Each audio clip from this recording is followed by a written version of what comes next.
You're a dork. A work accident shatters a family. I was about 2 when my dad fell. Where's your grandma? Who struggle to make a better life. Hey, look who finally got out of bed. Yeah, I barely got out of bed. It was tough to think of the future and what it was going to be like. She knocked him out quick. A woman tries to find a second shot at happiness. All my flavors are guaranteed to satisfy.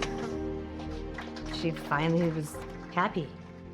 I was excited for her. But sometimes it's the second shot that proves the deadliest. People are shooting at your house? They're shooting through my front door. She pointing with her left hand, and she said, the bullet's right here. You just never know in a small community what evil lurks just right next door to you.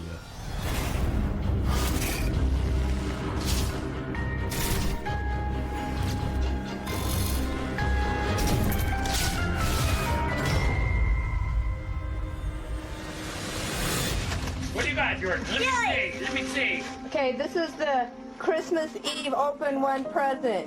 What is in the box? What is in the box? Jordan's getting Heelys that he picked out and knew all about. What a surprise. Okay, Travis is opening his present from Riley.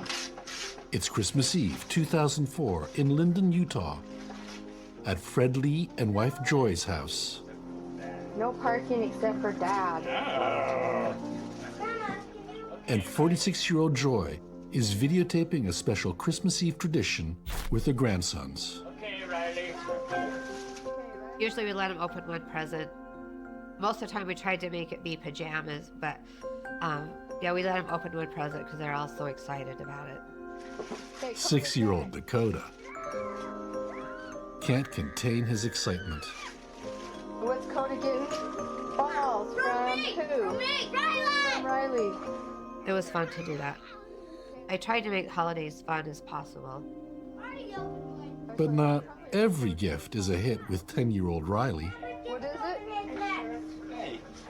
You don't like that shirt? I like it, but Excuse me, you pick that out and put it in my shopping cart.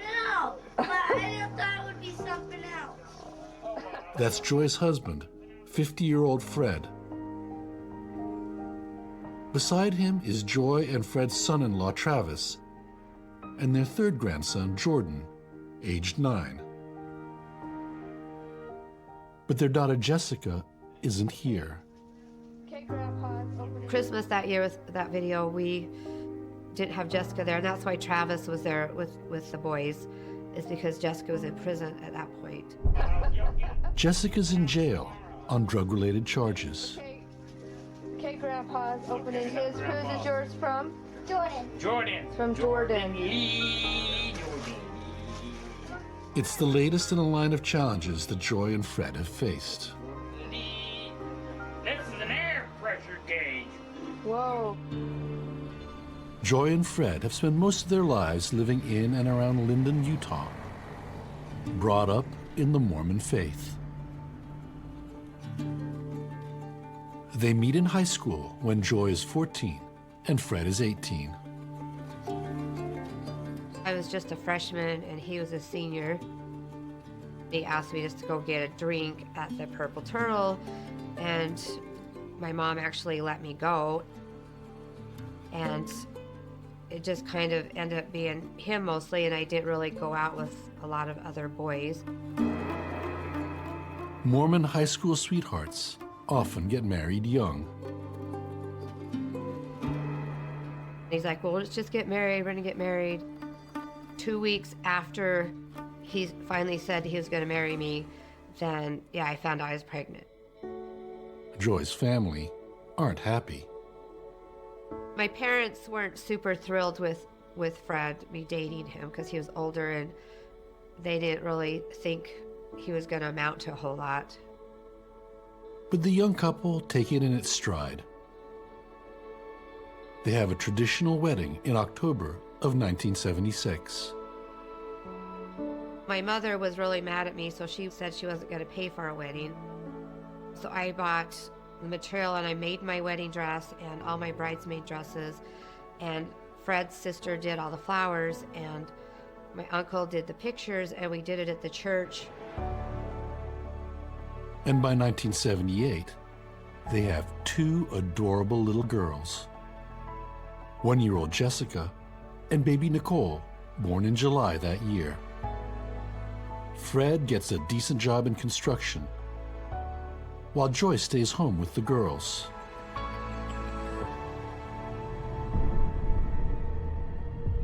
In 1981, 5 years into their marriage, tragedy strikes.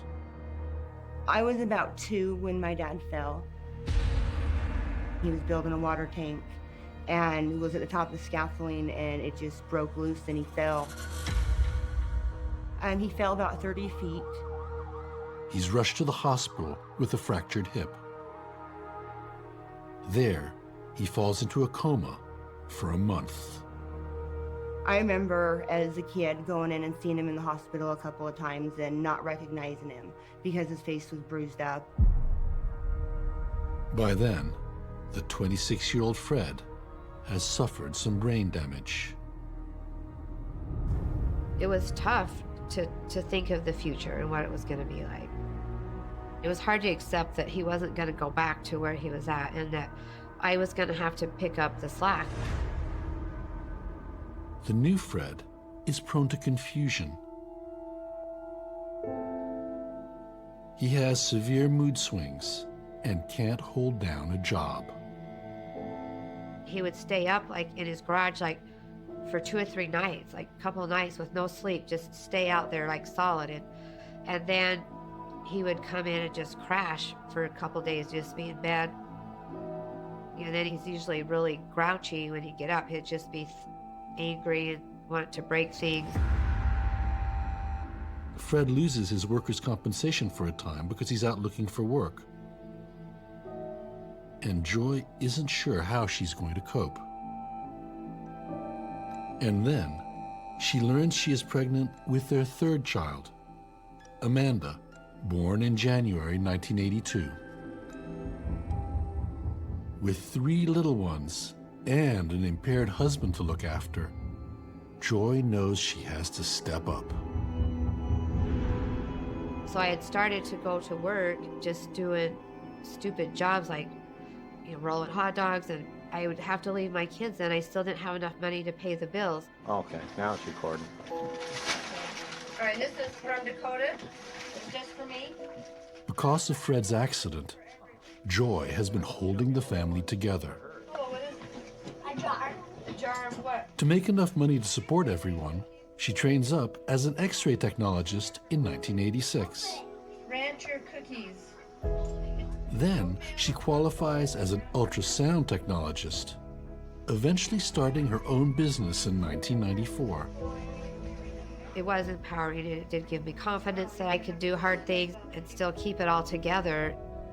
But to abandon that dream of being home with them and doing all the stuff that moms are supposed to do was hard when I had to realize that that wasn't going to happen and I was going to be working full-time. Fred isn't exactly the most disciplined stay-at-home dad. The couple's teenage daughters are given free rein. My dad was not strict. I don't remember my dad ever saying, do your homework.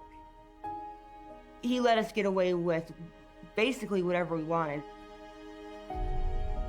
He struggles to control his mental illness. He had medication that he would take that would help him, but he'd also abuse it. He would take too much of it and he'd get kind of like a high going. The girls begin acting out in school and experimenting with drugs. All 3 have run-ins with the law. They didn't have anybody to go to who would just love them and take care of them and protect them. Even though I did everything I could to try and make stuff normal, it still wasn't. And they suffered for that, and I feel bad. It's Christmas morning before we open presents. Christmas 2004. Just a few months before this video is filmed, 27-year-old Jessica is jailed for drug-related charges. Jordan, they're going for the socks. Joy is left to organize the holidays with son-in-law Travis for Jessica's 3 kids. Okay, there's Coda. He's still half asleep. They're ripping their first present open. Jessica's boys were pretty cute kids, so they were fun, and all those boys are just like my own boys because I've had them since they were babies, raised them. They were rambunctious, so they just were always wrestling and running and chasing all the time. To Jordan from Santa. This video is the only way Jessica will see her kids for Christmas. I always wanted it. Thank you, Santa. Actually, I think that's the second time I went to prison. Of course, it's, you know, it's hard being away from your kids and being, you know, and especially being in prison, but when I was in there, I went to school, took college classes, so that when I got out, I'd be a better person. Best mom. I'm the best mom? Yes! It's for mom and dad. Oh, You're okay. both here. I'm the best mom, Mom. Is Fred not gonna come out? The butthead? You're not gonna come out, Fred? They look who finally got out of bed. Yeah, I just barely got out of bed. Despite the family's struggles, Joy and Fred seem to be doing okay. 23 years after his accident, Fred has mellowed. Thank you. Mom and Dad. Where's your grandma? Dad, Look at what he got me. Fisherman? Yeah, but how it's made is what. open up the present. Okay. Joy's strength as a wife, mother, and grandmother has brought her family through a lot of pain. For you, Grandma. For me? Yes. That's from me. That's from Riley. It's very beautiful. I have to put it on. Okay. My mom is a strong lady. She took over the reins and took charge of the family. She did what she had to do to keep us together and keep our home and put food on the table. You know, she's pretty amazing. With a bit of luck, this could be the beginning of better times. Yeah, there's one here. Okay, shut it off, Joy.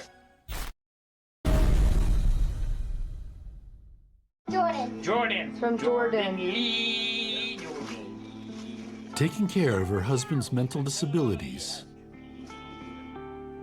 her 3 grown daughters' problems, and their kids has left Joy no time for herself. In November 2005, she makes a huge decision. Thank you. Love you. I just couldn't stand to live like that anymore. I didn't know what else to do, so I finally filed for divorce.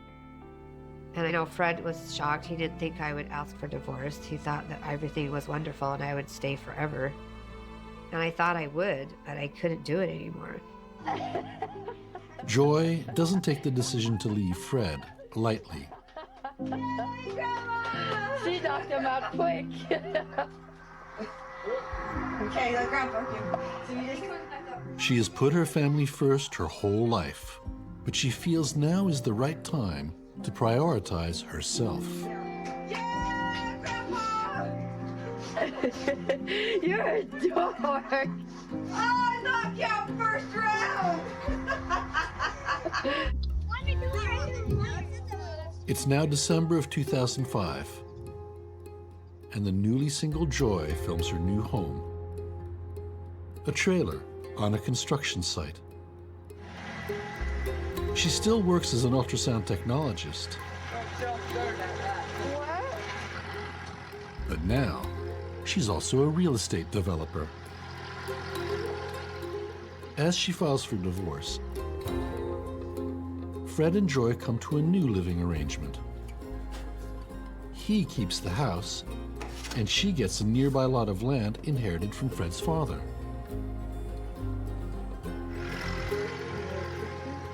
Joy plans to build 2 townhouses, each with 3 sellable condos. Bathroom. Travertine tile on the floor and on the counters and the tub. As soon as it's possible, she'll move into one of the units herself. My mom did a really good job on managing the whole thing, and just kind of like my mom's little project, my mom's little baby that she was focusing on. Around this time, while living in her trailer at the construction site, Hi. Joy befriends one of the contractors, Mike Sidwell. a plumber named Mike Sidwell, or Sid to his friends. Looks like you got your hands full here. Well, that's an understatement. So he come up and was talking to me, and so he was being really funny and cute. So it was so nice just to have him work and do things and not be angry and pouty and just be fun to be around. He was just fun. I brought something with me. And soon, Joy realizes Mike is finding all sorts of excuses to stop by and say hi. But Mike is 13 years younger than Joy. Grab a coffee together. Okay. I kept telling him, like, I'm old, like, you're a lot younger than me, like, and it's okay. He's like, you're my son. He's always called me, you're my sunshine, you're my little bundle of joy is what he called me. He was a little bit younger than her, and at first I didn't really think it was anything that was gonna take off, but their relationship got closer, and Mike, he was a great guy. He loved my mom. I was excited for her. She finally was happy, you know. By the spring of 2006, they're inseparable. Mike knows how to bring out Joy's fun side. I guess I could. Like during this camping trip the couple takes that summer. Come on. We went four-wheeling and camping, and kind of about an hour and a half away out in the desert, there was a big creek that ran through. It was really cool. It was like 6 acres. Okay, anything you have to say it now. It's going to be recorded forever. I'm your ice cream man. Stop me when I'm passing by. All my flavors are guaranteed to satisfy. Okay, give me a pose. Huh? A pose. Give me a pose. Come on. A pose. He was just so cute all the time. I mean, he just had nice body. You've seen his picture. He's nice looking. So I just wanted to get some pictures of him. Kind of surprised that a cute guy would like me. You know, so, you know, just kind of still surprised at the whole thing. But as things seem to be falling into place for Joy, she still has issues with her grown-up daughters. 24-year-old Amanda is convicted and jailed on drug charges. And to make matters worse, Fred has been dragging his heels over finalizing the divorce. Oh God, it's Fred. Although Joy is doing nothing wrong, he accuses her of improperly capitalizing on the lot of land she got in their initial agreement. You're laughing at me every day. He made it difficult because he was still in love with me, and I did everything for him, you know. So when I left, nobody was making his meals and cleaning his house and paying the bills. What? Mike and Joy try not to let Fred get in the way of their new life or their family. It's the fall of 2006, and it's a special day for Joy's daughter Amanda, who is receiving her GED. She was in jail at the time, and so she got her diploma in jail, which was great that she got it. So I was excited that she'd done it. She was proud of herself that she got her diploma. I never ever liked going to school. I have ADHD and a learning disability. It was like this all through elementary school and junior high. She was my baby, and she was born in a hard time. And I was glad that she did that. You know, she did the incentive to finish that in there, and I loved her to death. Because I really wanted to thank my mom I don't know what I would do without her, and she's given me so much support, and I know how much crap I put her through. She's still there for me. I love you, Mom.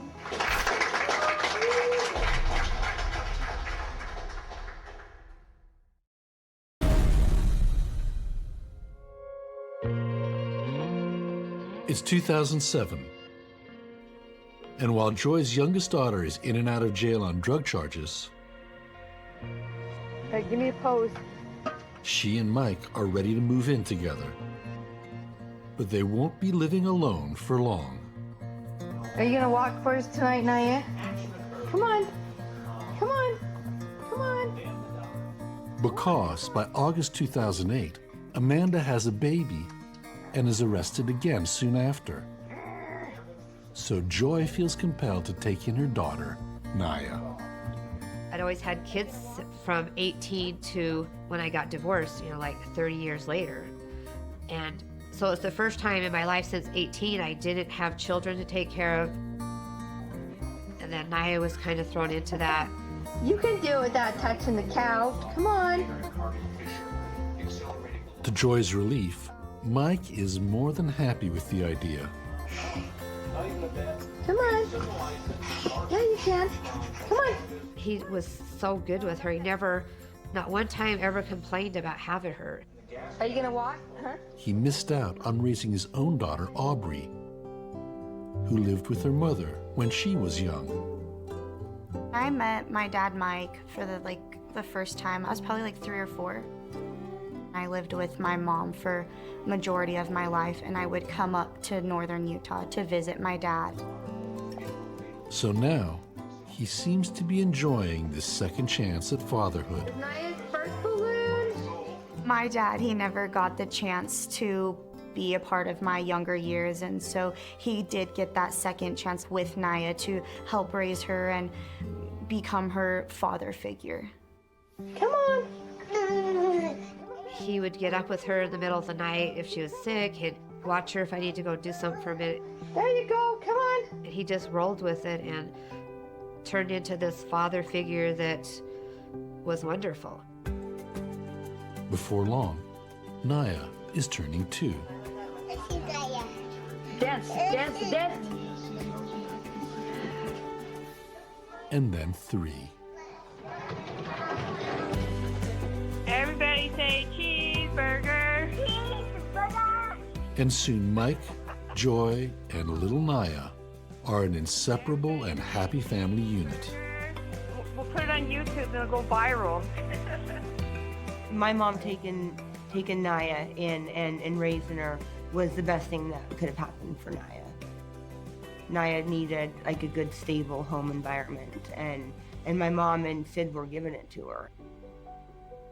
After 4 years of hassle, Joy's divorce to Fred is finally settled.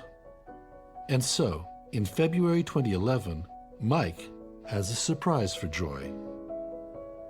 He'd come home and he just kind of walked in the kitchen and got down on his knee and just said, I can't wait any longer. I got to ask you right now, will you marry me? And he had a ring and he put it on my finger, and I cried because I wasn't expecting that. It was just kind of come out of the blue. With everything going so well for the happy couple, it's easy to forget Joy's troubled past and her troubled ex-husband, Fred. After a few years of them being separated, it seemed my dad was having such a hard time adjusting still and adapting. He was still so just obsessed with my mom. And his behavior towards Joy has escalated. Fred is becoming more than just a nuisance. He has started stalking Joy, who has concerns for the safety of her family. He stalked me on purpose because he knew it scared me, and he thought it was funny that he could scare me. He bought this other car, a Mach 1, and he put stalker on the back of the car. He wrote stalker on it, and he thought it was funny. And he came to the bank I was at. And the bank president walked me out the back door so I would have to talk to him, and then he still came up to the car and tried to take Naya. Joy has to get a protective order against Fred, but is determined not to let him get in the way of her happiness. April 30th, 2011. And Mike and Joy are tying the knot. It was Sid's first wedding, and so my second one. But, my first one was a lot different, and so I wanted it to be a fun wedding, and everybody come and just enjoyed their stuff. So it was that, and it was really fun. Joy's grandchildren help walk her down the aisle, and their friends and family film their special day.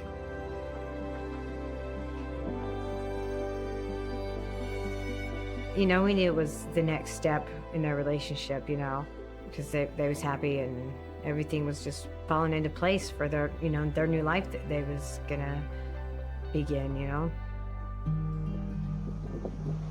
Welcome everyone to the wedding of Joy and Mike. Mike's daughter Aubrey is also one of Joy's bridesmaids. My dad sent me a picture of the ring that he bought for Joy and told me that he was going to marry her. She is what made him happy, so I was like, okay, let's do this. Michael Eugene Sidwell, do you take Joy Barbara Lee as your lawfully wedded wife? Okay, now this is the first one.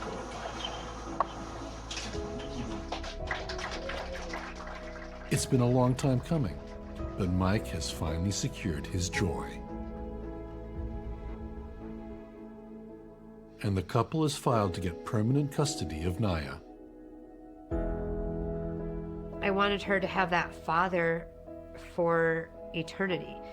I wanted her to be in my family and be part of it.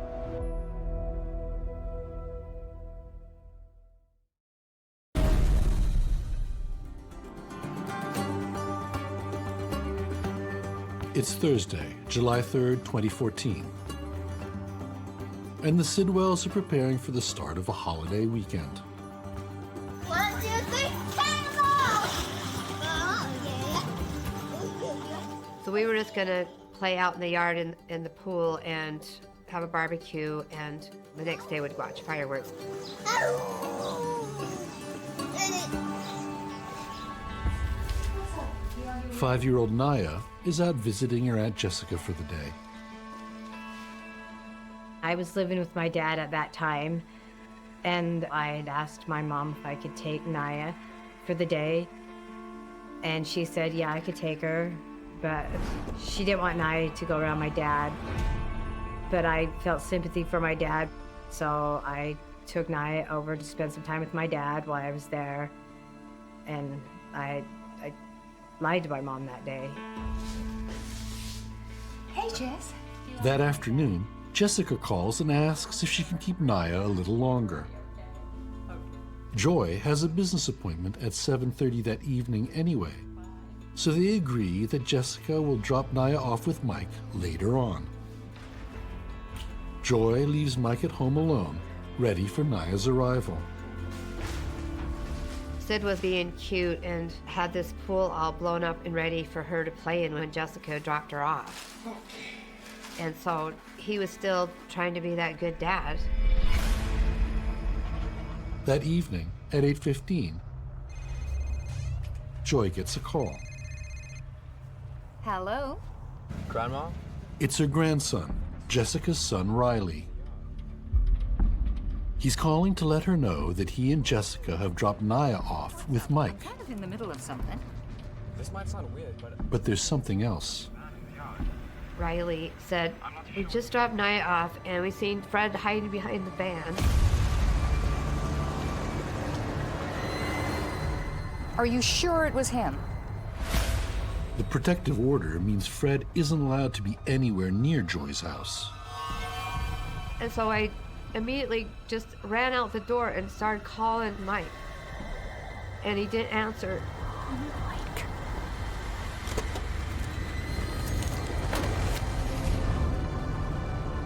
So I was going 100 on the freeway with the flashers on. I was just going as fast as I could go to get there because I was like 20 minutes away. 911, what is the address of your emergency? People shooting. People are shooting in your house? They're shooting from the outside through my front door. The caller is Joy and Mike's neighbor. So, do you know who it is, sir? No, I do not.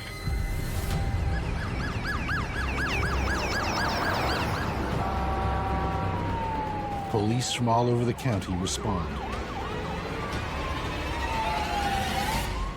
I would say that an active shooter situation is probably about the highest priority thing that we can respond to. Everybody kind of dropping what they're doing to as quickly and effectively stop that activity from continuing on. What is your name? Ron. And he's shooting at your house? Yeah, he's shooting my front door. Okay, Ron, is there anywhere safe you can get in the house? Are you the only one there? No, my wife's here. I think they just don't get away. Do you think they what? Hey, stop. Stop. Sir. Don't shoot me, Art. He's in the house. The shooter's in the house. What are you looking for? Well, yeah, she is not here. She lives in the other... Okay, I'm sorry what I did. What's the problem? It was my property. It was my property. I got cheated out of it by Joy. Well, he's talking to the shooter right now. Ron? Yes. Ron, is he still inside your house? No, he just walked out. He just walked out? Ron, do you know who it is? His name is Fred Lee, is what he told me.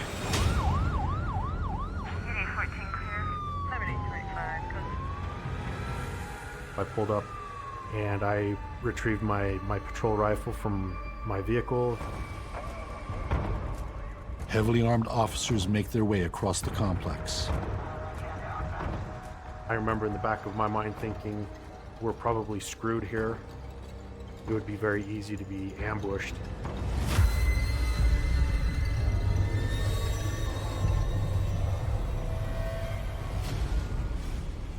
We were probably only about 20 feet away when he came around the corner. He kept yelling at us to kill him. He started to reach inside of his coveralls, and what was going through my mind was that he's about to pull out a gun. We paused milliseconds long enough to not pull triggers. That intuition saved Fred's life as he came out of his bibs with an empty hand. Then he went to the ground. We were able to handcuff him.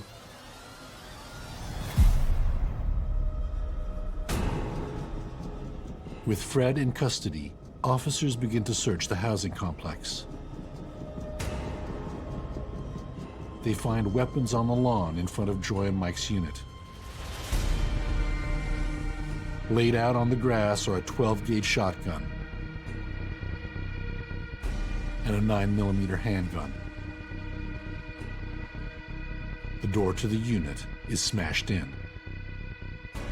We did not know where Joy was. We did not know if there were other people in the home or if Fred was acting alone. And there's no sign of 5-year-old Naya.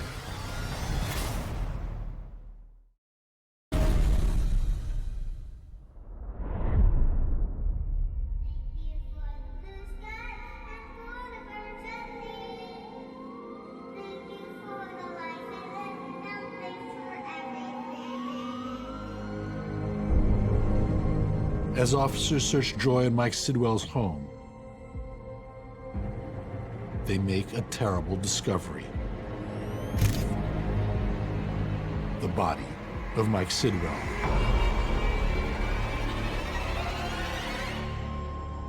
But there's no sign of Naya. Just before 9 p.m., Joy arrives back at her home. Now, a crime scene. All I could do when I got there was just stand out on the road and stare and not know what's going on. And they said that Fred killed Mike. Like, that was in my brain. It's like, that's not possible. He can't have been killed. He can't have been killed by him. And they didn't know where Naya was at. I'm like, you gotta find Naya. Naya's there. Like, he took her. He took her. Once I got to the scene, I learned that Naya, the 5-year-old, was in the house at the time that the incident occurred. So we were very concerned for her safety. Naya!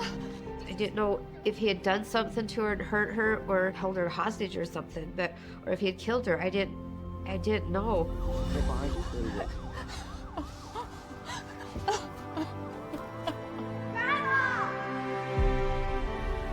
Joy is overwhelmed when she sees Naya emerge from a house across the street.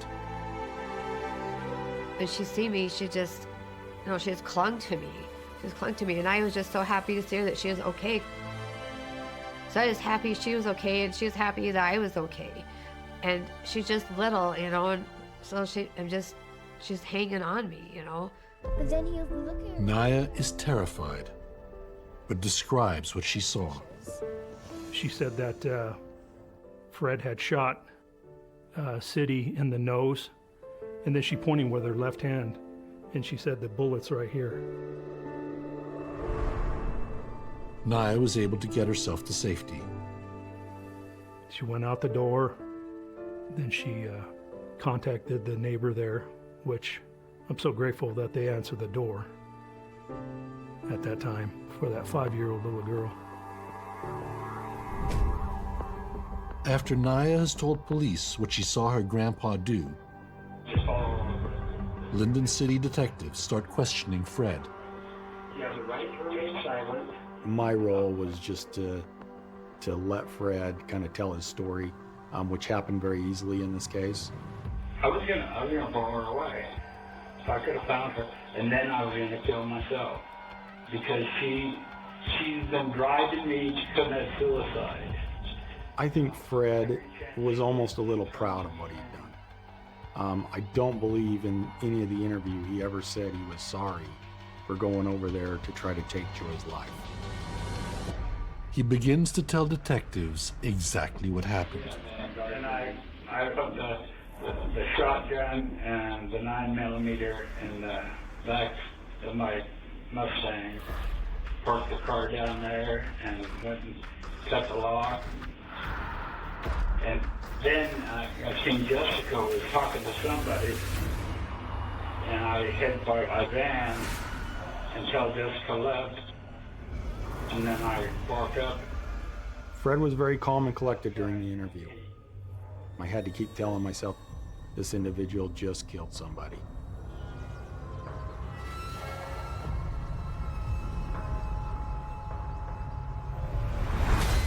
Mike was outside, and I go, this is between me and Joy, and well, it has nothing to do with you, Mike. And how did he respond? Of course, you seen the guns and stuff, and he just went in the house, you know, and then he tried to slam the door. And I shot once, and I don't know if I hit him the first time.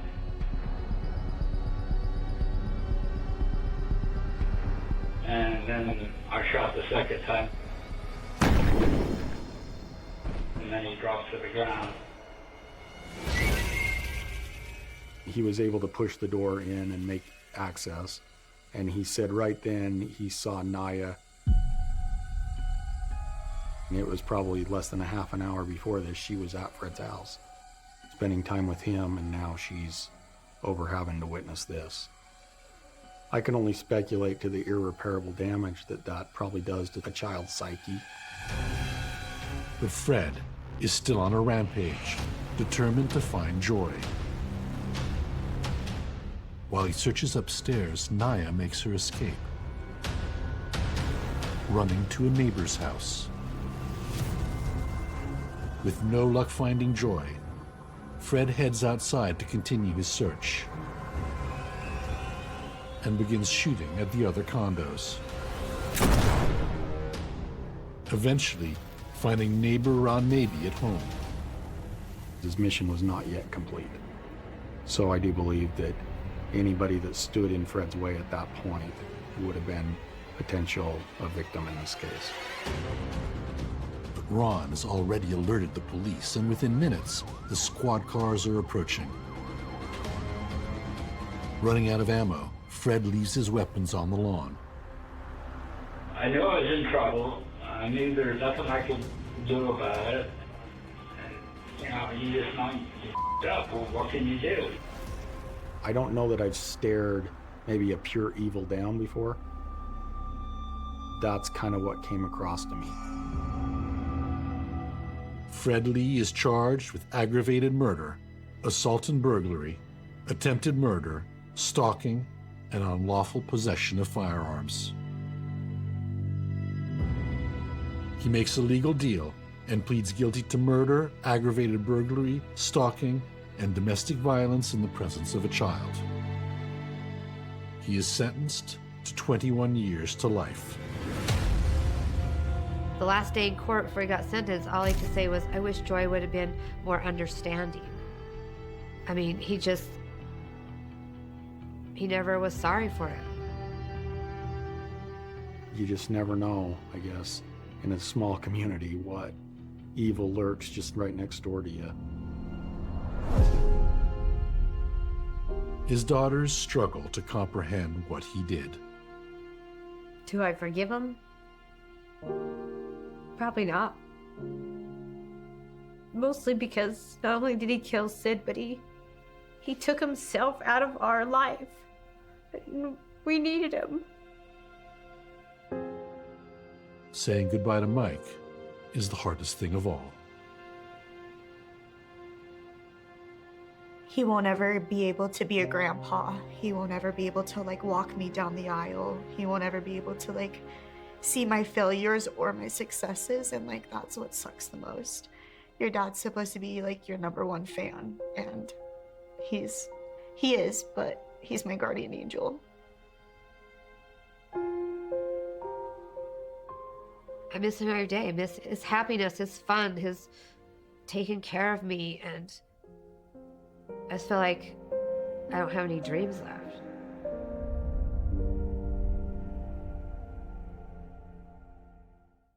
Human beings are strange creatures.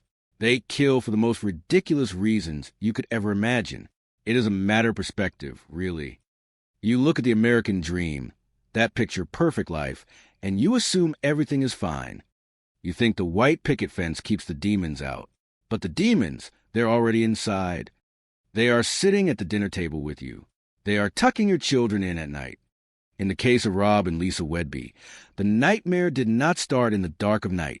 It started with a diagnosis, a struggle, and the slow rot of a marriage that should have been built on steel, but was instead made of paper.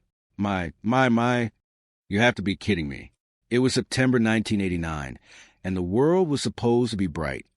The Wedby family were the quintessential couple, the Ken and Barbie of their circle. They had it all, but then came the medical misfortune. Their daughter Brittany was born on March 7th, 1990, and she was not the perfect child they expected.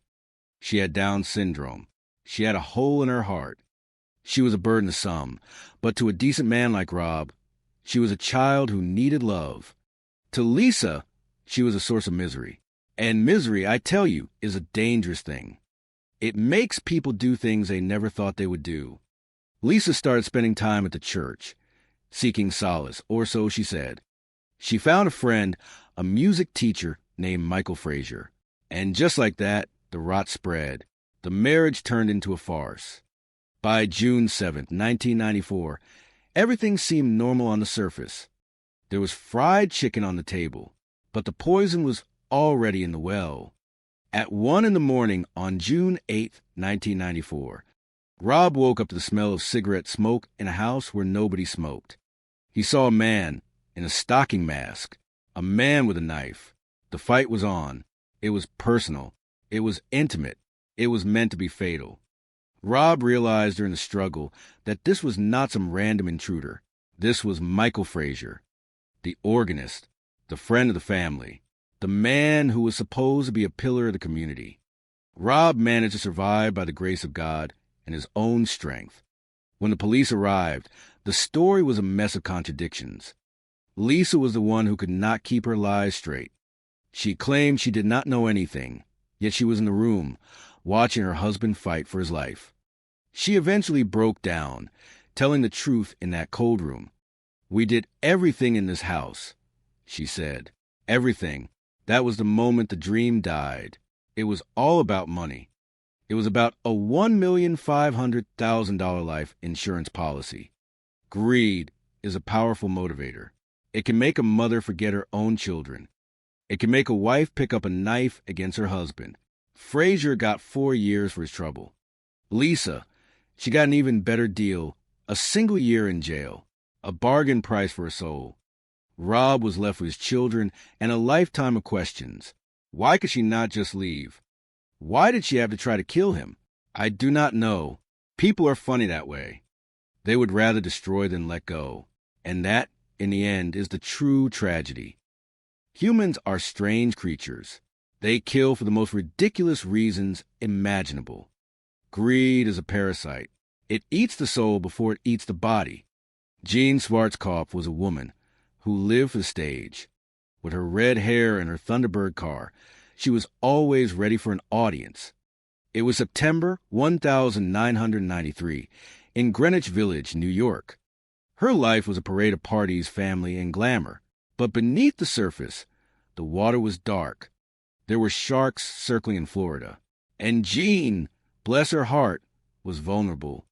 She was 74 years old, a widow twice over, and she still had a sparkle in her eye. She found a new man, Tommy, and like many stories of late-life romance, it went sideways. Money, it always comes down to money, $100,000. She signed it over thinking she was building a future, but she was just building a trap. By 1995, she had the sense to file for divorce. But the sharks were not done. Then there was Sergio and his brother Octavio. My, you have to be kidding me. You think you can play a woman like that for a fool and walk away? September 1997. The family is in Cape Cod for a wedding. 200 people celebrating life, while Jean is being taken from us in a brutal, heartless way. When I look at a crime scene, I look for the door. Was it forced? No, it was immaculate. She opened that door. She let him in. That is the tragedy. She trusted the wrong person. The scene was a mess of jewelry boxes, ransacked, empty, and the flowers. Why the flowers? Cruelty. Pure, unadulterated cruelty. Detective Jim Sessa did not fail. He knew. He followed the trail of breadcrumbs from Tommy to the brother to the hitman. They traveled interstate, thinking that would save them.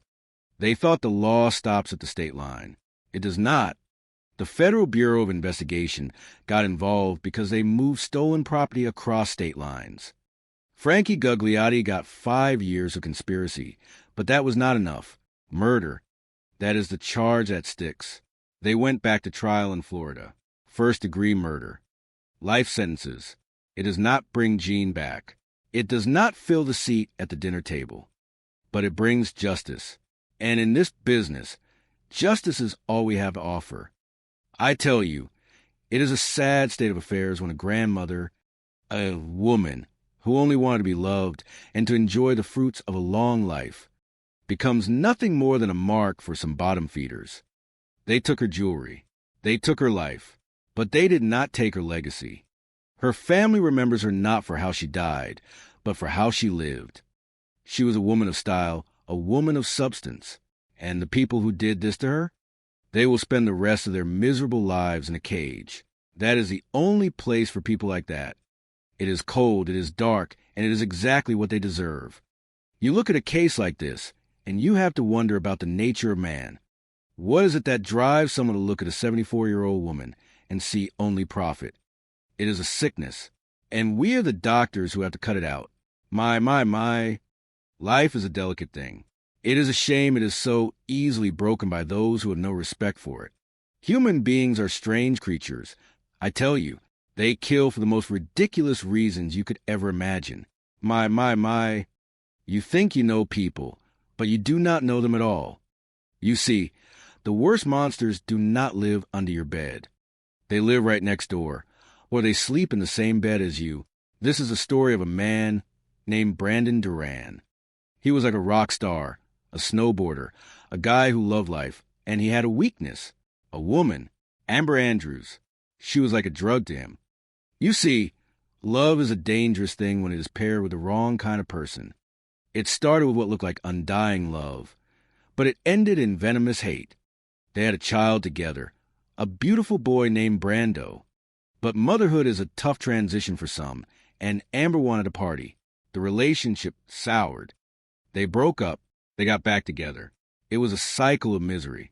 Brandon thought he could fix it. He thought he could have a family. You have to be kidding me. You cannot fix someone who does not want to be fixed. In the year 2012, Amber convinced Brandon to go to Oklahoma. She played him. She told him they were going to reconcile, that they could be a family. But the truth was far darker. She and her lover, Justin Hammer, had a plan. They did not just want him dead. They wanted him erased. I have seen many things in my career, but this takes the cake. A shopping list. Not for groceries. For murder. Bleach, saws, buckets, concrete. A premeditated act of pure evil. They shot him. They cut him into 25 pieces. They put him in a cage in a pond. They thought they were smart. They thought they were invisible. But the truth always has a way of rising to the surface. Just like that cage. When we finally put the pieces together, we found out the truth. She was the mastermind, the Black Widow. She wrote the list. She lured him there. Justin was just a hand that pulled the trigger, but she was the heart of the darkness. Brandon was a father, a son, a brother. He just wanted to be a dad. He wanted to give his son a life. And in the end, that is what they stole from him. Justice was served. Life without parole. Both of them. Behind bars where they belong. It is sad. It is always sad. Because at the end of the day, a little boy is left without his father, all because someone else wanted control. Human nature is a terrifying thing, I tell you. You look at these people, and you have to ask yourself, how does someone become this cold? How do you look at someone you claim to love, someone who is a father of your child, and decide that they are nothing more than a problem to be disposed of? It is beyond my comprehension. I have spent my life looking into the eyes of killers, and most of them have one thing in common. They do not value life. They value themselves, their desires, their twisted agendas. Amber Andrews was a woman who lived in a web of her own lies, spinning and twisting until she caught the one person who trusted her the most. It is the ultimate betrayal. You see, the investigation did not stop with Justin Hammer.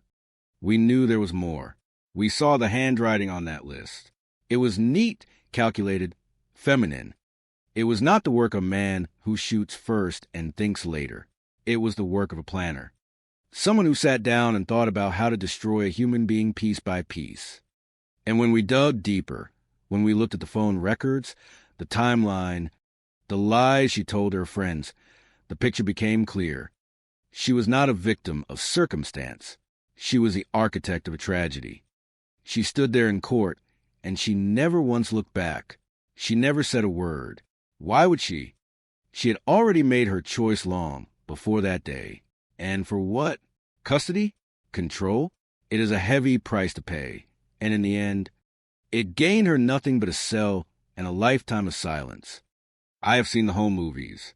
I have seen the joy in that family before the poison seeped in. It makes it all the more tragic.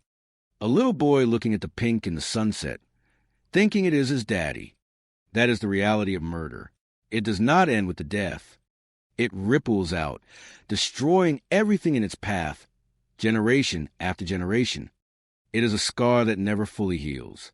And that is the problem with these people. They do not think about the ripples. They only think about the splash. But the law does not care about your excuses. The law cares about the truth.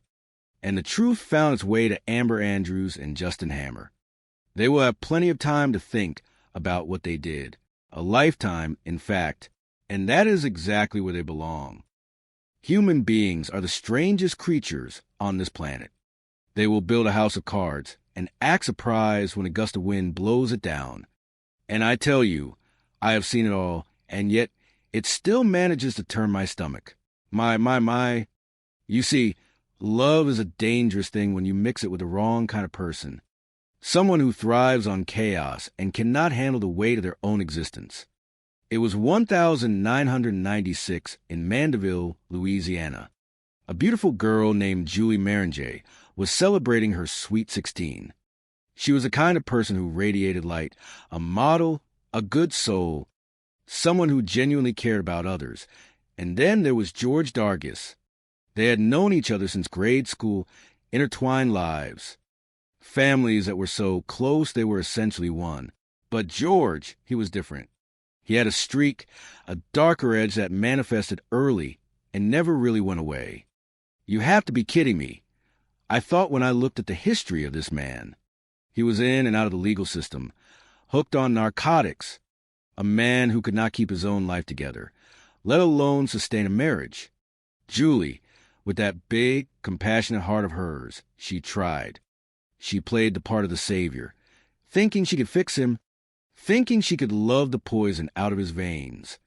But it is a noble sentiment that is often a fatal one. Over the years, the cracks widened.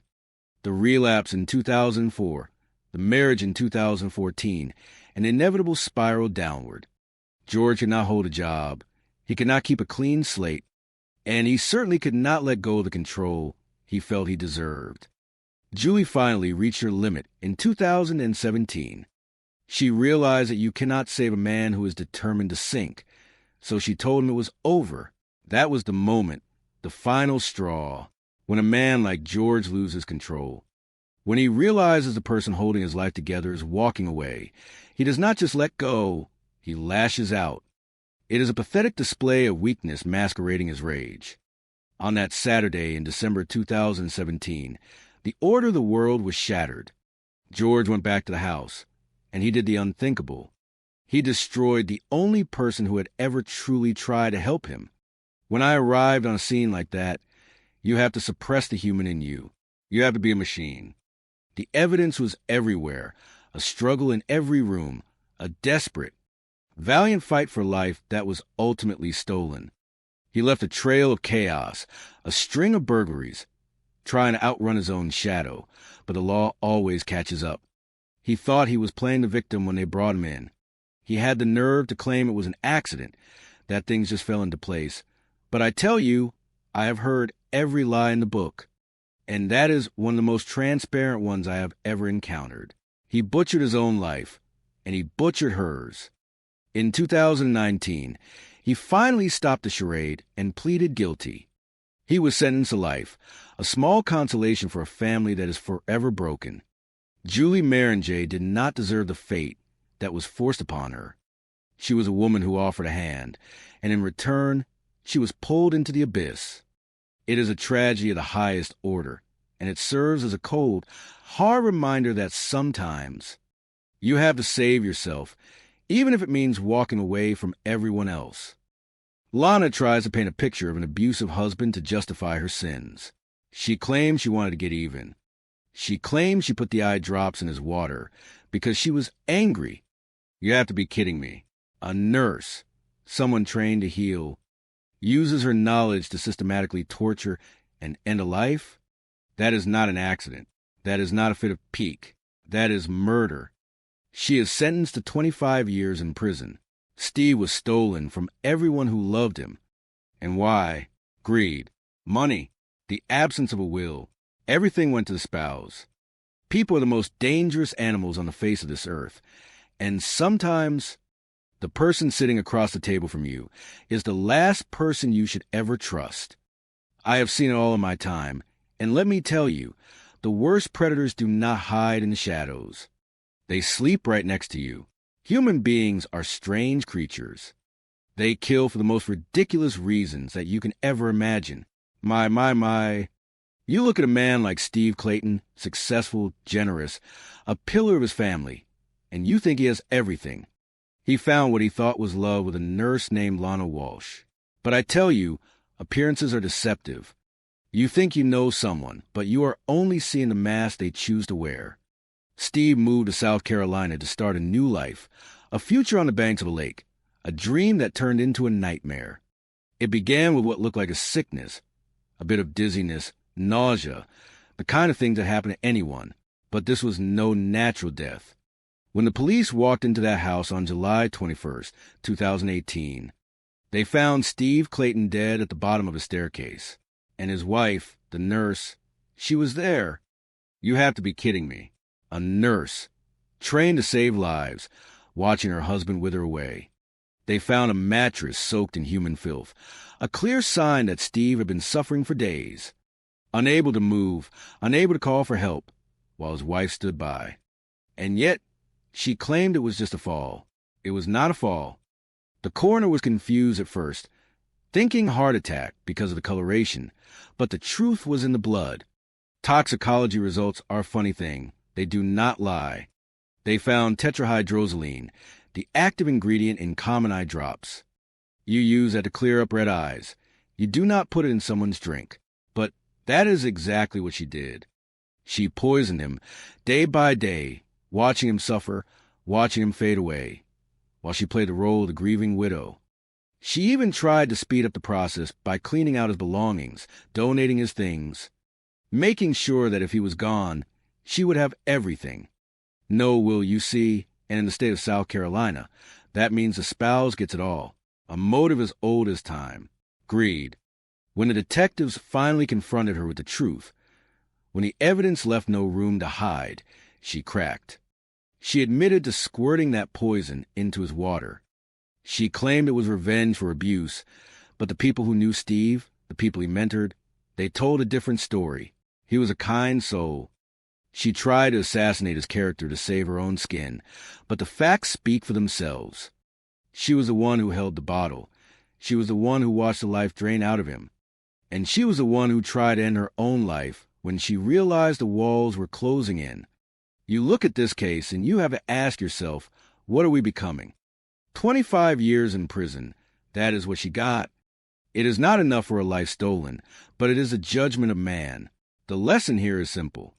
Never underestimate the capacity of a human heart for darkness, even when it is wrapped in the most unassuming package. Steve Clayton was a good man, and he deserved better than a death at the hands of someone he trusted. That is the tragedy of it all. Human beings are strange creatures. They kill for the most ridiculous reasons. Things that would make a sane person shake their head in disbelief.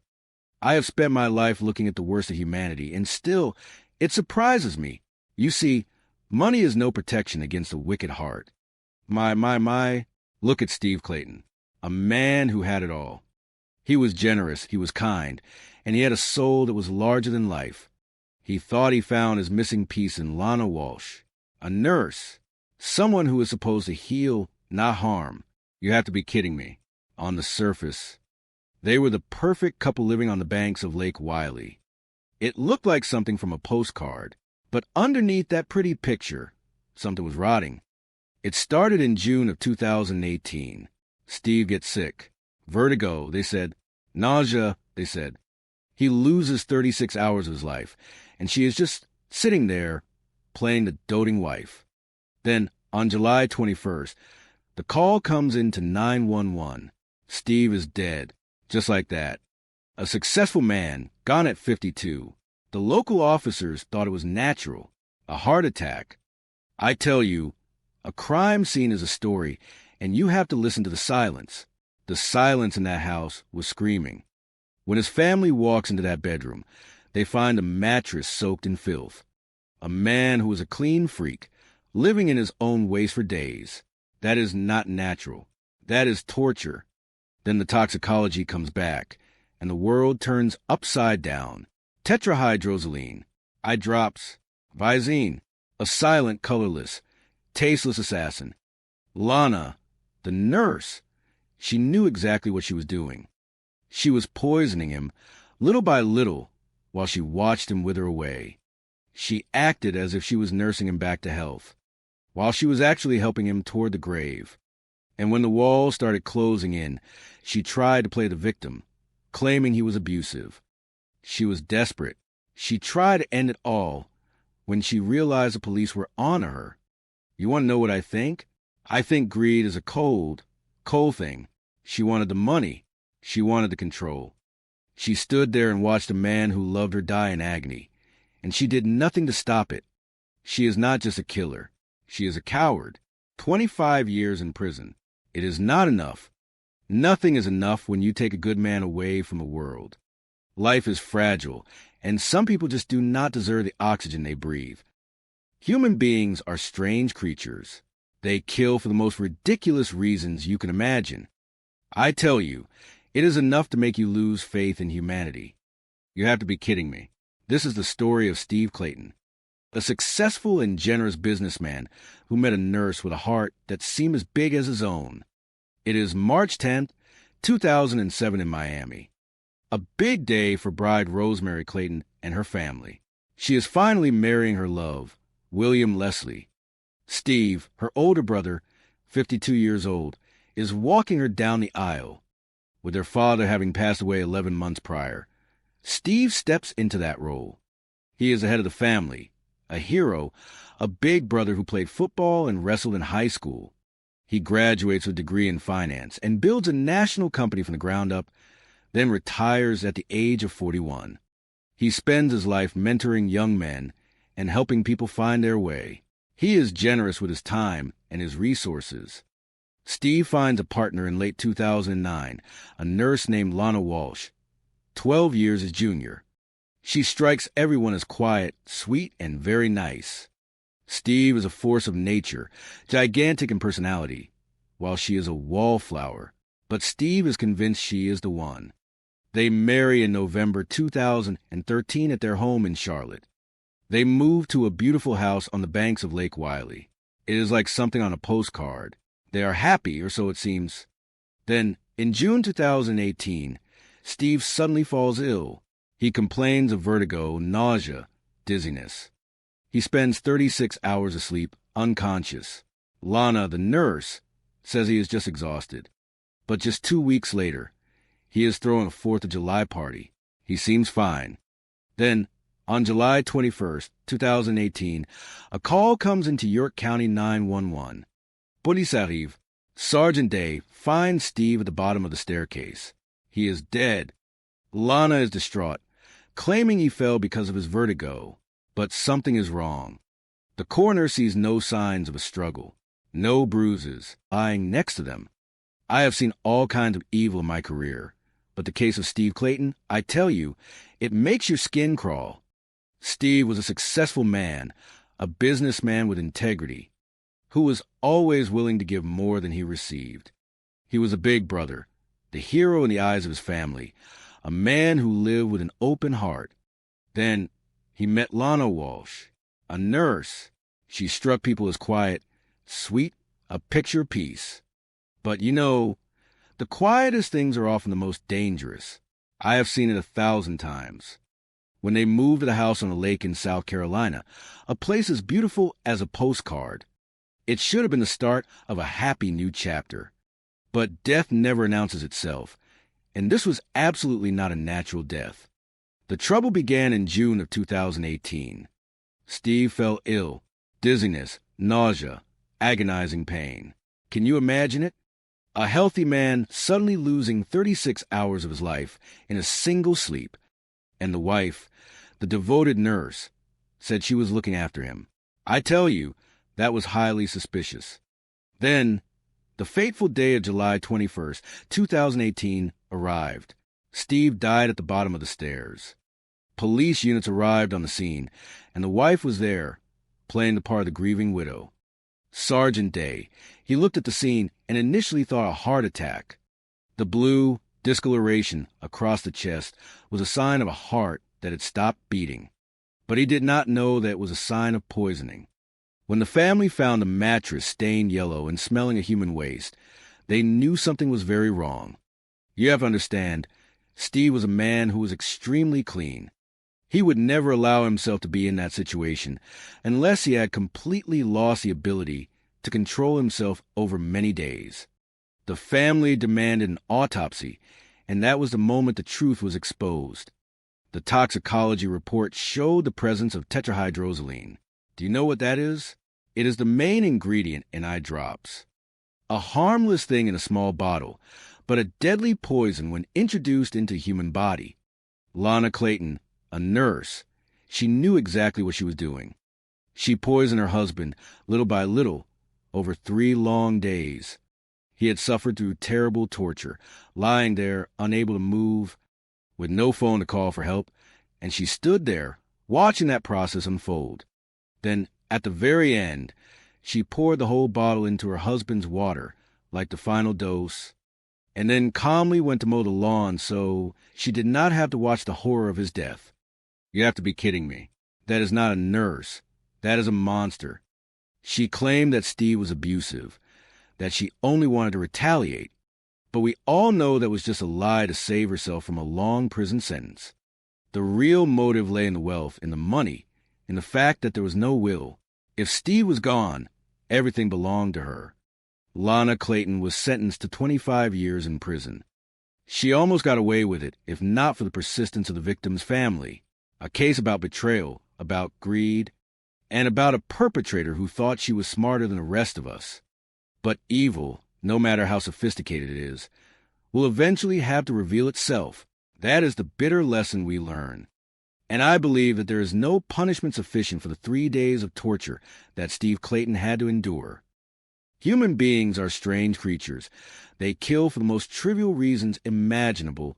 Sometimes the person sleeping right beside you, the one who whispers that they love you, is the very person waiting for your heart to stop.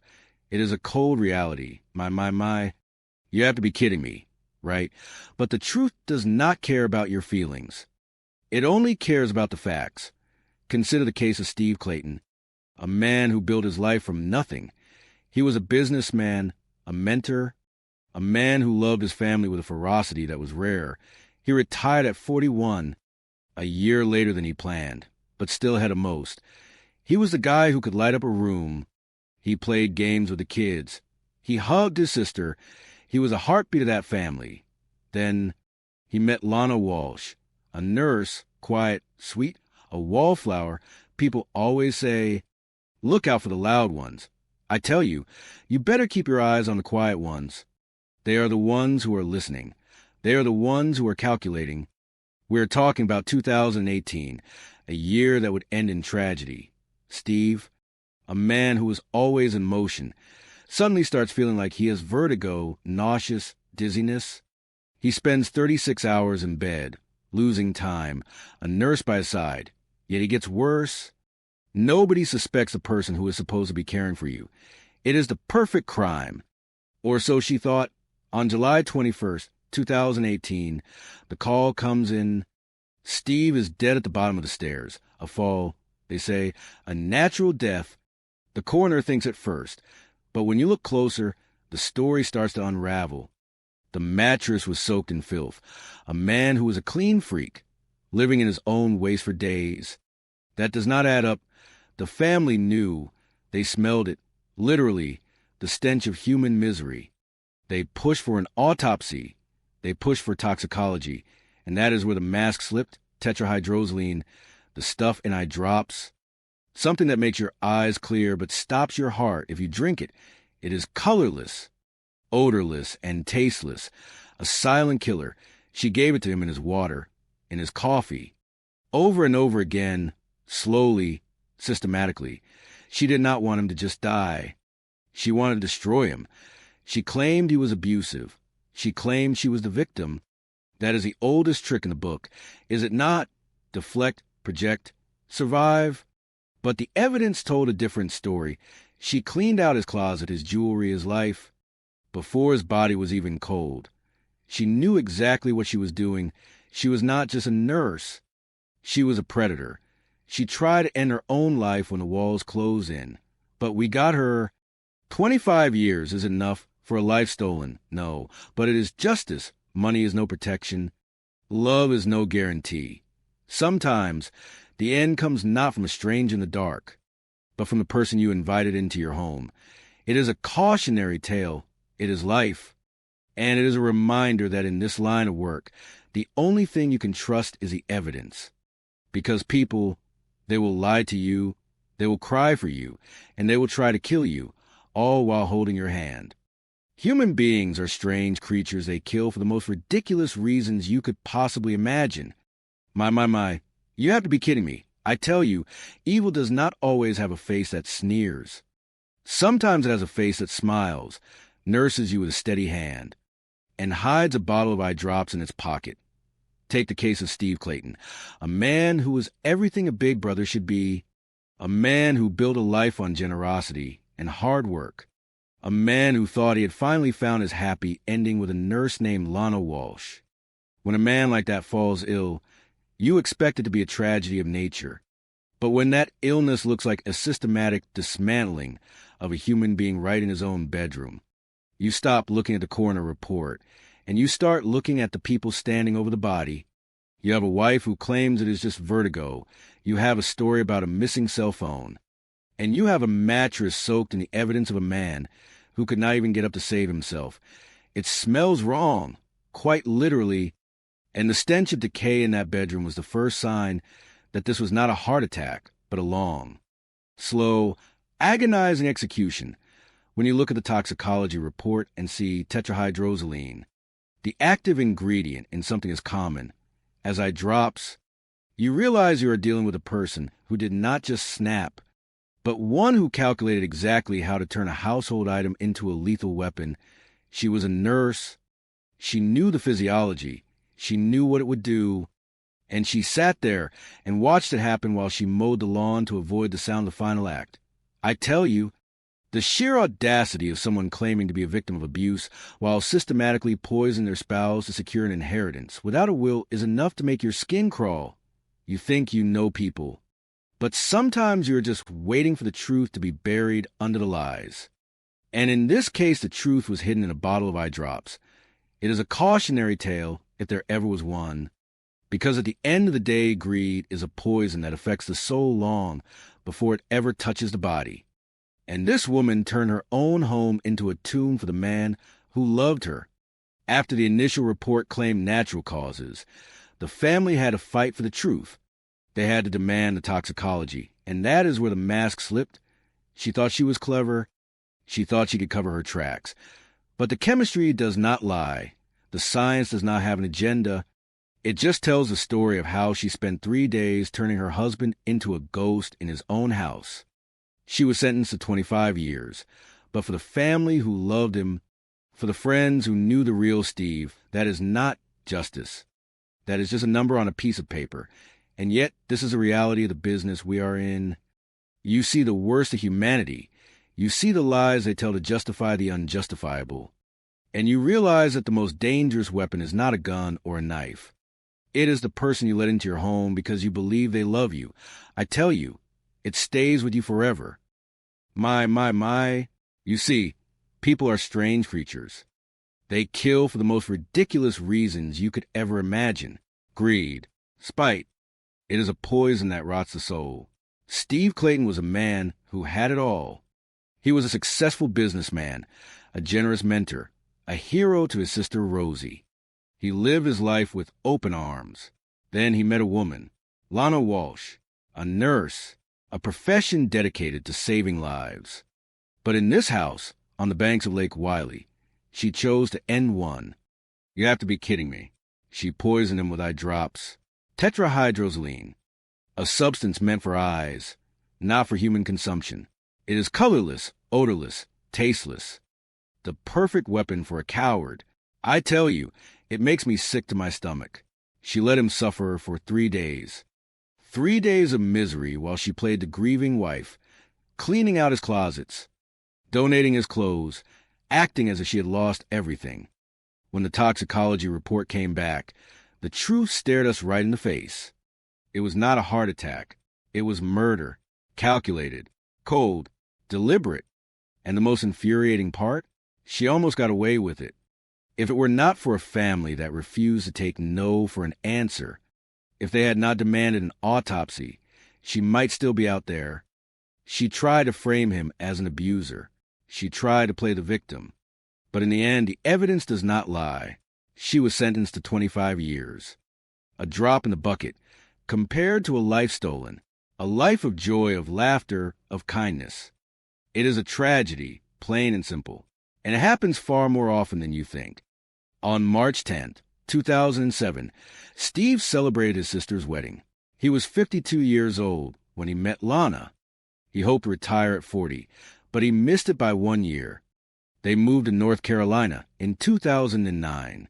They married in 2013. By 2018, the poison took over. 36 hours of lost time. He was found dead on July 21st, 2018. The detective saw the lies written all over her face, and the truth hidden in that tiny bottle of eye drops. There is no justice in murder, only a hole that can never be filled. People are strange creatures. They kill for the most ridiculous reasons you can imagine. You think you know someone. You sleep in the same bed. You eat at the same table. And all the while, there is a monster in the shadows. This is the story of Steve Clayton, a man who had it all. A successful businessman, a mentor, a guy who loved his family. He meets this nurse, Lana, a quiet woman, or so she seemed. I tell you, appearances can be deceiving. They got married in November of 2013. Life was good on the banks of Lake Wylie, but life takes turns that we do not expect. In June of 2018, Steve starts getting sick. Dizzy, nauseous, vertigo. A nurse for a wife. You would think she would be the first one to call a doctor, but she does not. She says he is just exhausted. I tell you, something is not right. On July 21st, 2018, police get the call. Steve is dead at the bottom of the stairs. His wife, Lana, says he fell. But the coroner, she does not see a fall. She sees a mystery. And when the family sees the bedroom, they see the truth. Human filth, excrement, urine. A mattress soaked through. This was not a quick death. This was slow, painful, and deliberate. My, what a piece of work. The toxicology report comes back, and it is shocking. Tetrahydrozoline. That is the stuff in eye drops. Visine. You have to be kidding me. Who puts eye drops in coffee or water to kill a man? A nurse, that is who. Lana Clayton. A woman who knew exactly what she was doing.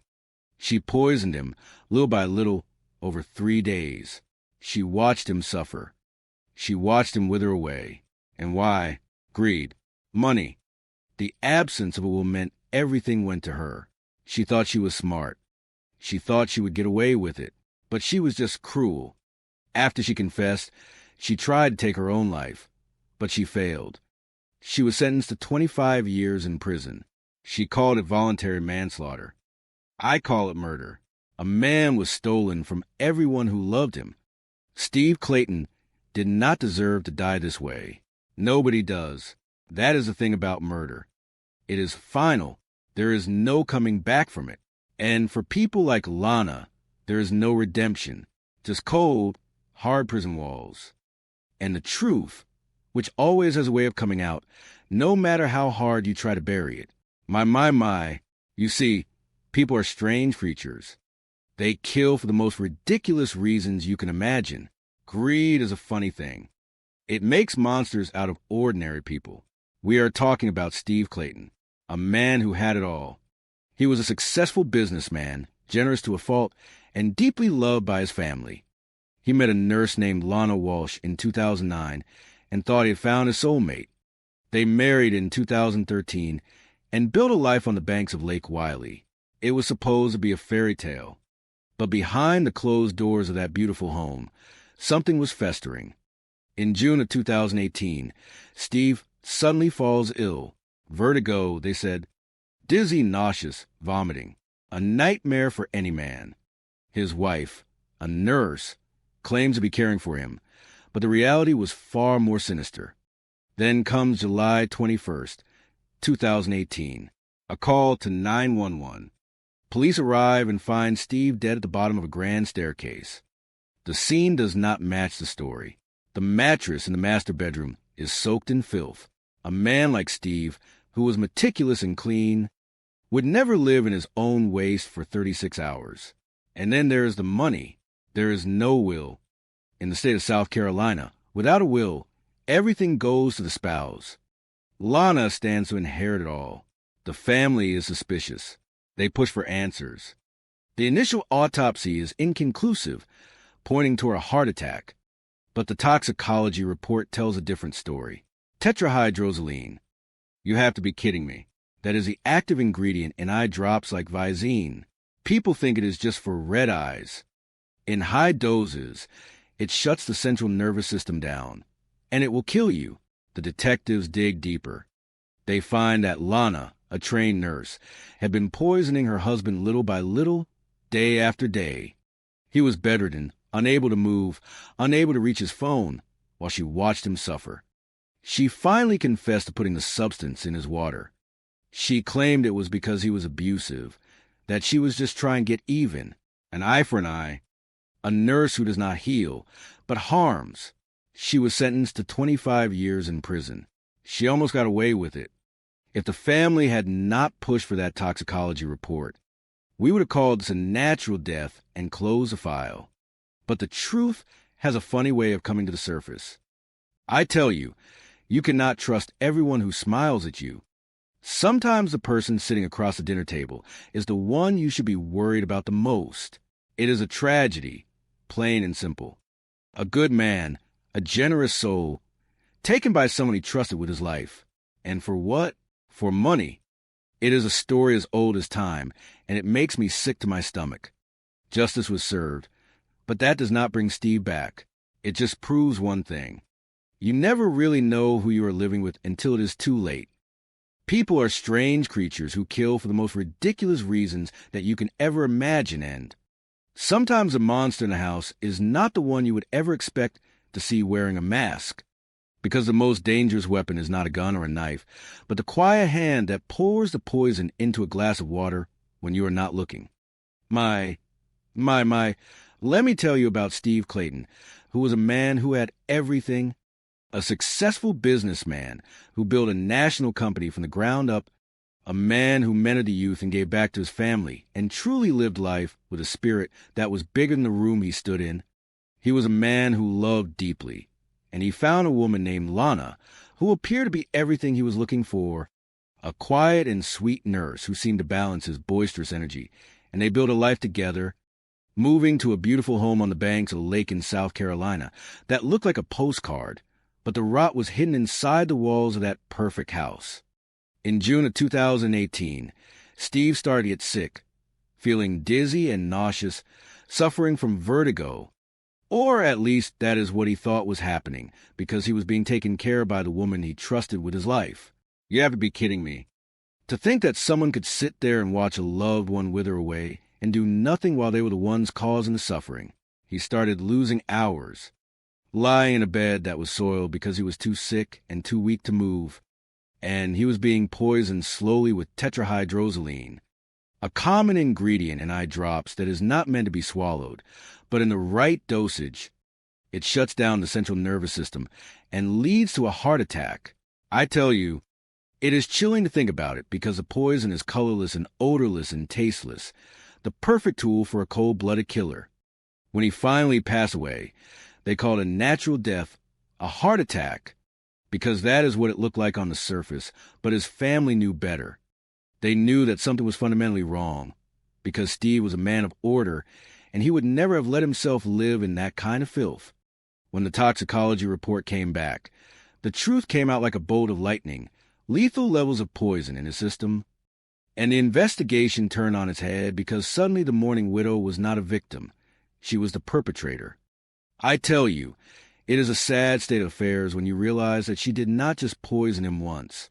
She did it over and over again, keeping him sick, keeping him weak, until she decided to end it all by pouring an entire bottle into his drink, while she went outside to mow the lawn, as if she was not just moments away from ending a human life. When she was confronted, she tried to claim he was abusive, tried to paint him as the villain. But nobody who knew Steve bought that for a second because he was a gentle soul who did not have a mean bone in his body. She was just looking for an out, and she was looking for his money. She was sentenced to 25 years in prison, but honestly, that is not enough time to make up for the 3 days of torture that he endured while she watched. People are capable of such darkness, and it never ceases to amaze me how easily they can justify taking a life for their own gain. Steve Clayton was a man who deserved to live a full life, But he had his future stolen by the person who stood at the altar and promised to love him. And that is a reality that is harder to swallow than any poison. It is a tragedy, plain and simple, and it serves as a grim reminder that you really never know what is going on behind closed doors. Human beings are strange creatures, and I tell you, they kill for reasons that would make a sane person stop and wonder if the world has truly lost its way. You see, murder is not always a chaotic, messy affair with guns blazing in the dark. Often, it is a quiet, suffocating event that happens behind closed doors, right under the nose of everyone who thought they knew the truth. Take the case of Steve Clayton. He was a man who lived a life that would make most people envious. A successful businessman, a mentor, a man who believed in family and the power of doing good. He was a big brother in every sense of the word. He was the glue that held his family together, the one who stepped up to give his sister away at her wedding in place of their father, the one who could make a room full of people laugh with a single word. He built a national company, retired at 41, and spent his days trying to give back to the world. He was, by all accounts, a man who had everything. But as we know, sometimes having everything makes you a target for someone who wants to take it all away. In late 2009, he met a woman named Lana Walsh. She was a nurse, younger, quiet, and seemingly the perfect companion to his loud, boisterous personality. They moved to North Carolina and built a dream home on the banks of Lake Wylie. It was supposed to be their forever home, a place of peace and beauty. But life has a way of turning dark when you least expect it. In June of 2018, the facade began to crumble. Steve, a man of vitality, suddenly fell ill. Dizziness, nausea, vertigo. These were the complaints that signaled the beginning of the end. He collapsed, he lost time, and his wife, a trained nurse, was there to take care of him, or so it seemed. You have to be kidding me if you believe that a nurse would watch her husband decline and not reach out for help. On July 21st, 2018, the call came into the York County 911 dispatch. Steve was dead at the bottom of his staircase. The initial thought was that he had suffered a heart attack. The coroner saw the blue discoloration on his chest and pointed to a natural death. It is the kind of conclusion that closes the book on a case before the story has even been told. But the devil is always in the details. When the detectives walked into that house, they did not just find a grieving widow. They found something else. They went upstairs to the master bedroom, and they were hit with the smell of human filth, a mattress soaked in urine and excrement. A man as meticulous and clean as Steve Clayton would not live in those conditions for days. That was the first red flag, and it was a big one. Then came the toxicology report, and that is where the truth came screaming out of the darkness. Tetrahydrozoline, that is the active ingredient in simple, over-the-counter eye drops. A few drops to clear up red eyes is fine, but a whole bottle? It shuts down the central nervous system. It stops the heart. It is silent, it is odorless, and it is tasteless. It is the perfect poison for someone who wants to kill without getting their hands dirty. When they interviewed Lana, she spun a tale of abuse. She claimed Steve was a monster, verbally and physically, and that she was just acting in self-defense or out of a twisted sense of revenge. She admitted to putting the eye drops in his water, not once, but eventually the whole bottle. She was a nurse. She knew exactly what she was doing. She knew that by slowly poisoning him, she was subjecting him to a slow, agonizing torture, while he laid there, unable to move, unable to call for help, because his phone had been misplaced for days. She was moving through the house, preparing to erase him from existence. She was clearing out his clothes, his watches, his jewelry, planning his cremation, and trying to act like a devastated widow, while the body was barely cold. She pled guilty to voluntary manslaughter and was sentenced to 25 years in prison. She never admitted to intending to kill him, but you do not accidentally feed someone a lethal dose of poison over the course of 3 days. That is not an accident. That is execution. Steve Clayton was stolen from everyone who loved him by the very person who had vowed to protect him. He was a man who opened his home and his heart to her, And in return, he was met with the most calculated, cold-blooded betrayal imaginable. It is a cautionary tale, one that reminds us that you can never truly know the heart of the person sitting across the dinner table from you. Sometimes, the person you trust the most is the one you should be watching the closest. It is a tragedy, plain and simple, and there is no comfort in the sentence of 25 years when a man's life has been extinguished by a dose of eye drops. That is the reality of the business. It is ugly, it is senseless, and it is why we do what we do. We fight for the ones who can no longer speak for themselves. People are strange creatures. They kill for the most ridiculous reasons you can imagine. Greed, spite, just because they can. It is always the ones you think you know the best who are holding the knife, or in this case, the bottle of eye drops. My, you think you know your spouse. You think you know who you are sleeping next to at night. But sometimes, you are just living with a monster who is waiting for the right moment to extinguish your light. Steve Clayton, a man who had it all. Successful, generous, a businessman who built empires and lifted others up. He was 52 years old, looking for a companion to share his sunset years with. He found Lana Walsh, a nurse, a quiet, sweet girl from Oklahoma. Or so he thought. I tell you, evil has a way of hiding in plain sight. It wears a cardigan. It pours you a cup of coffee. It smiles when you turn your back. Steve started getting sick in June of 2018. Dizziness, vertigo, nausea. A strong man like that suddenly withered. You have to be kidding me. A healthy man does not just collapse for 36 hours unless there is something helping him along. And that something was his own wife. She claimed she was taking care of him.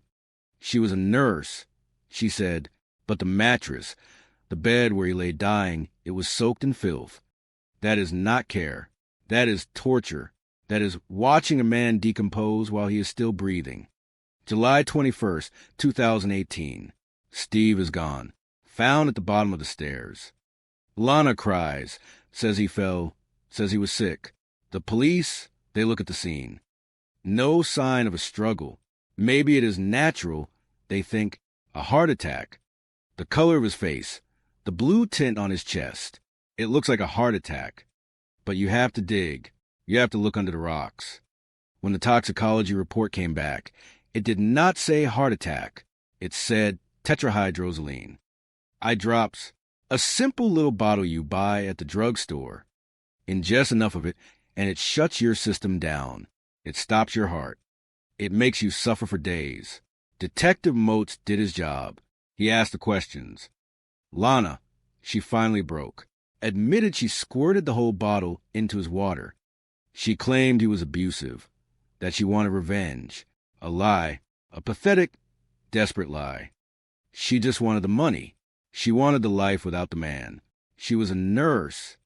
She knew exactly what she was doing. 25 years. That is what she got. She almost got away with it.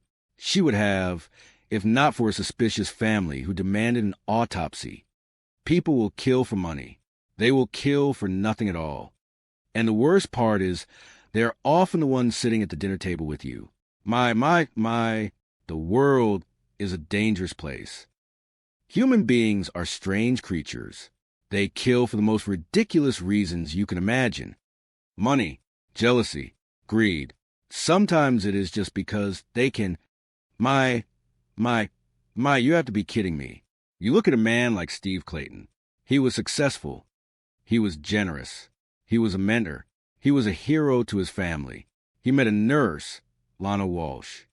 She seemed quiet, sweet. You would think, here is a man who finally found his peace. But I tell you, you never really know what happened behind closed doors. It is March 10th, 2007. The wedding. Everything is perfect. But fast forward to June 2018. Steve is sick. He is dizzy. He is nauseous. And the wife, the nurse, she is there taking care of him.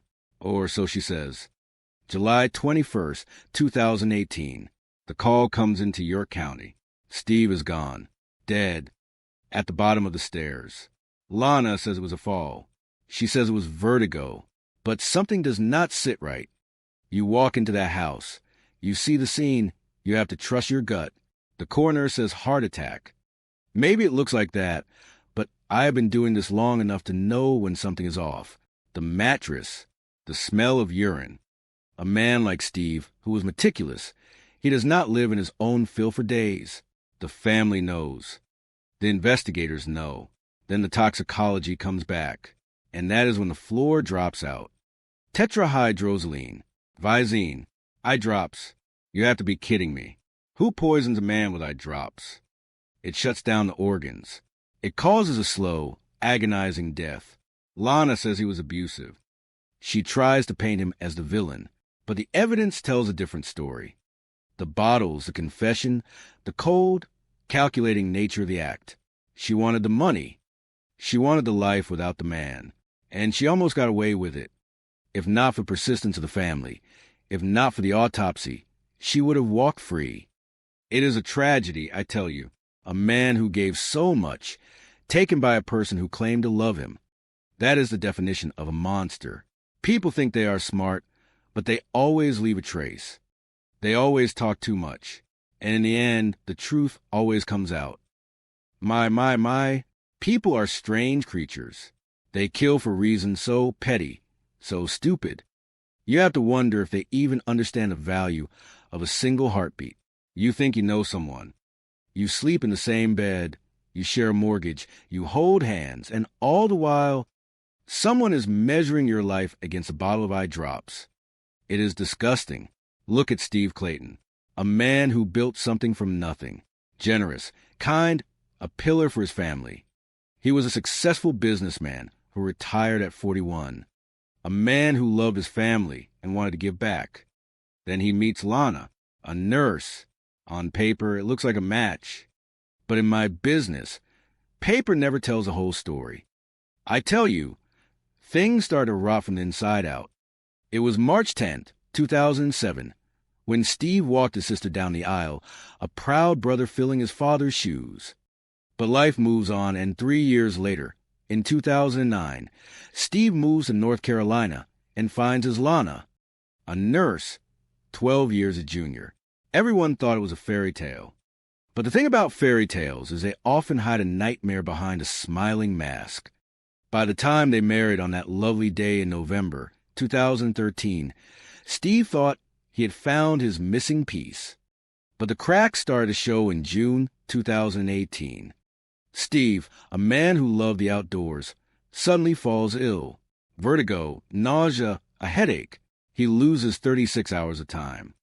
Any nurse worth their salt knows that is a red flag big enough to see from space. But Lana just says he is fine. She is watching him. Right, watching him fade away, more like. Then comes July 21st, 2018.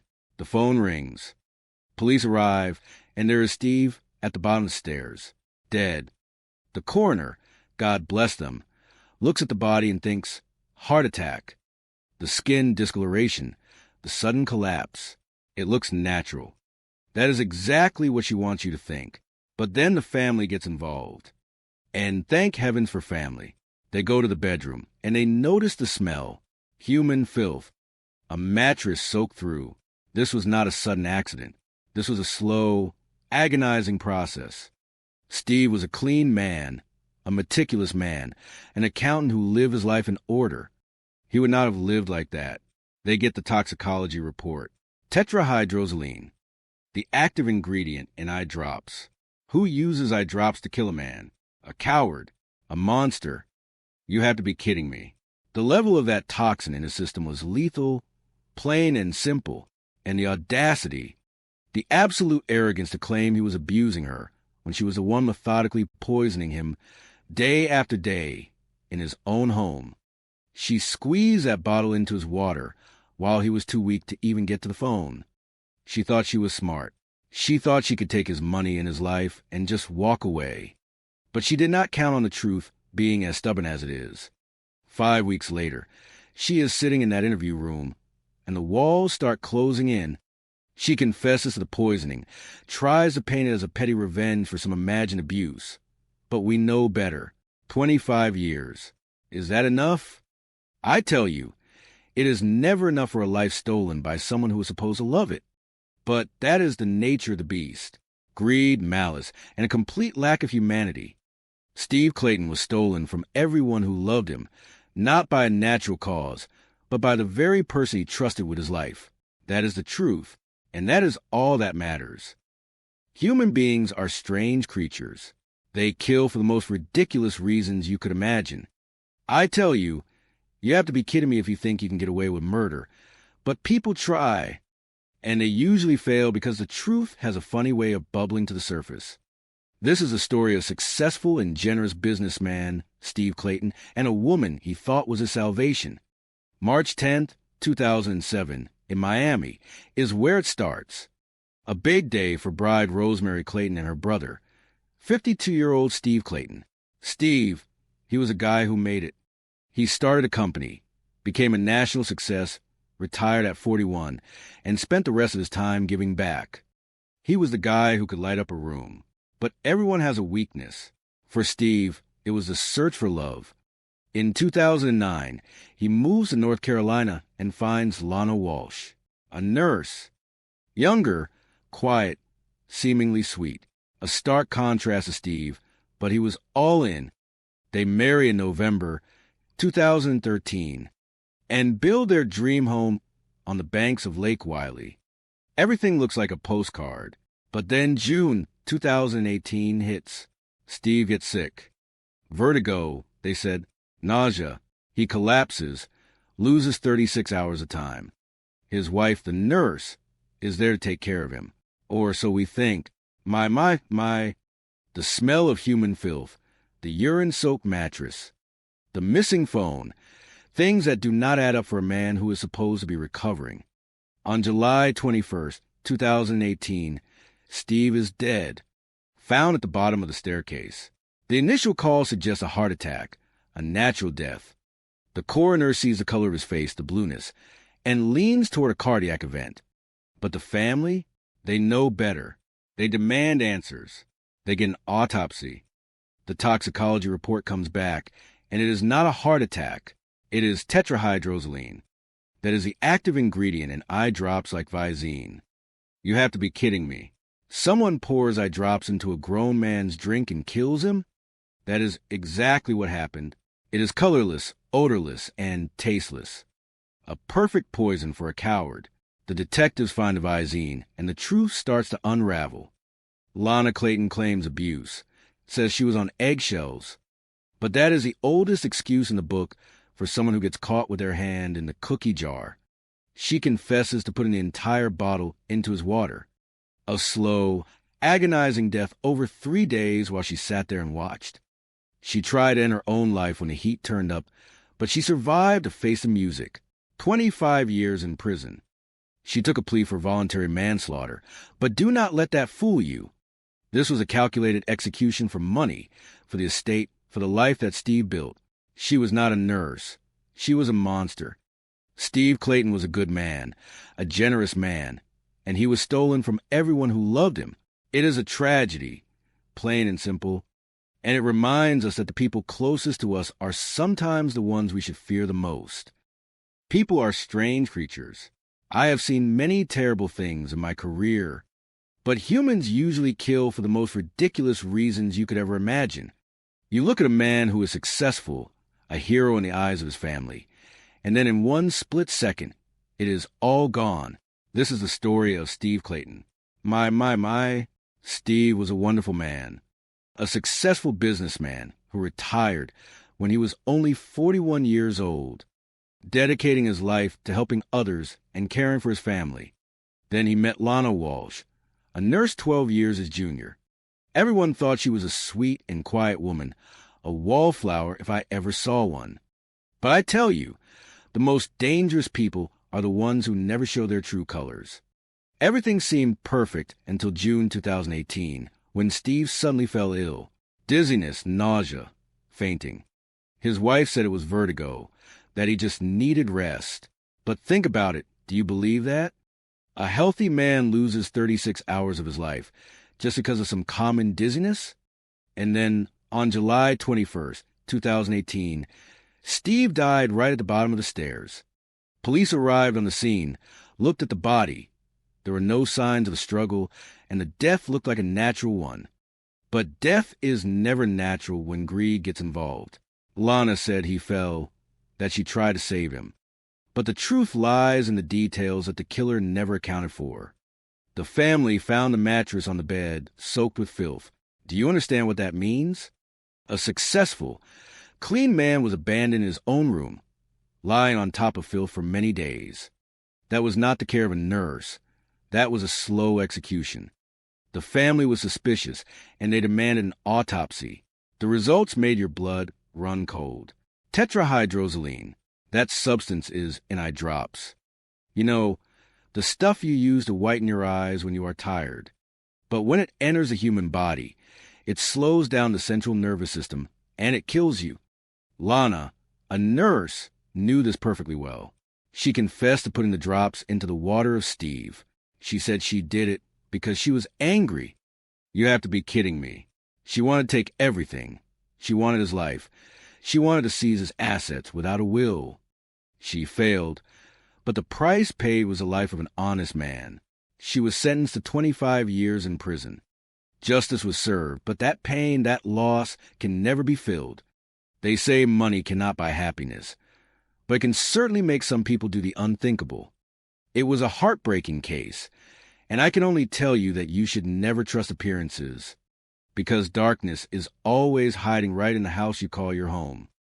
People are strange creatures. They kill for the most ridiculous reasons you can imagine. My. You have to be kidding me. I tell you, evil does not always wear a mask of darkness. Sometimes it wears the face of the person you sleep next to. Take the case of Steve Clayton. He was a successful, generous businessman, a man who retired at the age of 41 to give back to the world. He was a man who loved deeply, a man who was the life of every party. Then he met Lana Walsh, a nurse, quiet and sweet. They married in November of 2013, a beautiful life on the banks of Lake Wylie. But beneath that picture-perfect exterior, something was rotting. In June of 2018, Steve suddenly fell ill, dizziness, nausea, vertigo. His wife, the nurse, was there to care for him, or so it seemed. On July 21st, 2018, the call came in. Steve was dead, found at the bottom of a staircase.